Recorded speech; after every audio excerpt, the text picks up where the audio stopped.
Hola, en esta ocasión vengo a hablarles de la novela corta El Mandarín del escritor portugués José María Eza de Queiroz, el gran escritor portugués de la segunda mitad del siglo XIX en Portugal, en su lengua natal, el portugués, que innovó la literatura en lengua portuguesa con sus técnicas realistas, alejadas del romanticismo imperante en la época y que ha sido reeditado y redescubierto en numerosas ocasiones, en este caso por la editorial Acantilado. Leeré brevemente la biografía de Eza de Queiroz y hablaré de las características de la novela para interesar a los lectores en su lectura. José María Eza de Queiroz, Póvoa de Barcim, 1845, París 1900.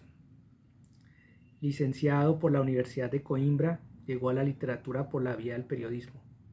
Hombre de convicciones liberales profundas y defensor de la modernización de la sociedad y las letras portuguesas, supo mantener su producción fuera de los modelos estéticos del romanticismo y convertirse en el iniciador de la novela realista en Portugal. Su carrera diplomática le llevó a residir en Cuba e Inglaterra y fue nombrado cónsul de Portugal en París en 1889, donde permaneció hasta su muerte. Escribió El crimen del padre Amaro, El primo Basilio, La reliquia y otras obras, incluyendo esta, que fue publicada originalmente en 1880. ¿De qué trata El Mandarín? El Mandarín es la historia narrada en primera persona por su protagonista, Teodoro. Teodoro es un escribiente, un empleado público que vive en Lisboa, un burócrata que vive pobremente, aunque sobrevive en una pensión, y un día compra un manuscrito, un libro en una librería de viejo, en una librería de libros antiguos, y lo lee, y ese libro dice que si él toca una campanilla, un mandarín chino, dueño de fabulosas riquezas, morirá en ese momento y él recibirá la fortuna del mandarín y se convertirá en un hombre rico. En ese momento aparece el diablo y le dice que haga lo que dice el libro. Teodoro lo hace,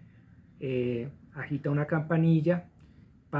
el diablo desaparece, pasan unas semanas. Teodoro cree que todo ha sido un sueño, una fantasía que ha tenido, una alucinación, pero de pronto llega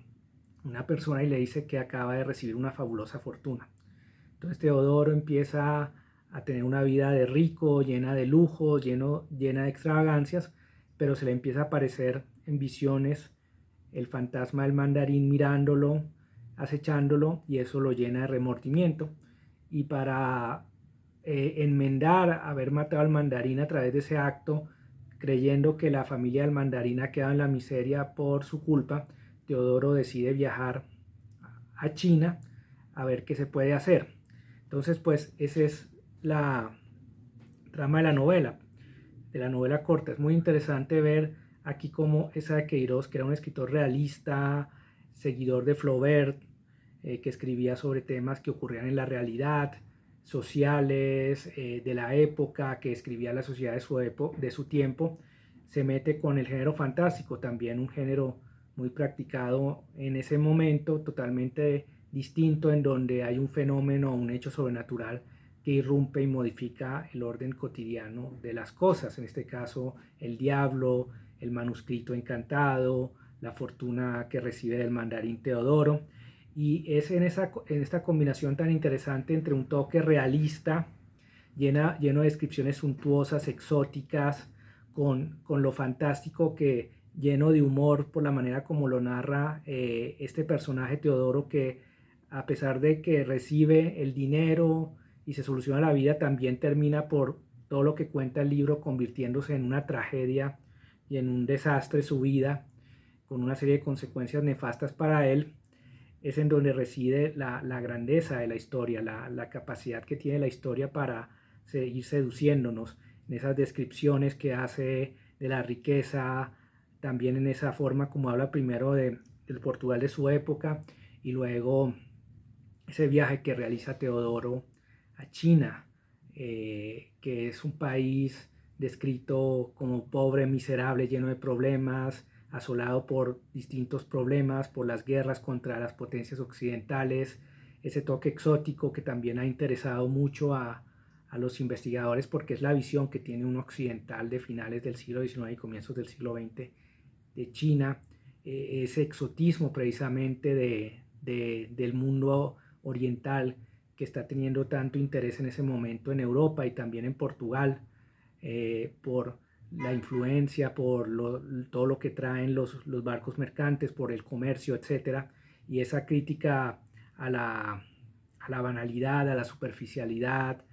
a todos esos elementos que hacen que esta obra siga siendo tan leída y tan interesante. Entonces, si quieren iniciarse en la obra de José María de Queiroz, háganlo con el Mandarín, esta obra que mezcla realismo, humor negro, fantasía, literatura fantástica que rompe los moldes convencionales de la novela decimonónica. También en ese sentido pues no es narrada por un narrador en tercera persona externo, sino que el protagonista es el mismo narrador y es el que nos está contando su historia descabellada, alucinante y llena de humor e ironía a pesar de la tragedia que hay detrás de ella, es una tragicomedia. Entonces lean El Mandarín de Esa de Queiroz para ingresar el universo de este gran escritor portugués, uno de los grandes escritores europeos de la segunda mitad del siglo XIX. Si esta reseña fue de su agrado e interés, suscríbanse a mi canal Lecturas Interesantes de Marco Antonio Fonseca, háganme like en los comentarios, roten este video entre personas interesadas en reseñas literarias, nos vemos hasta la próxima.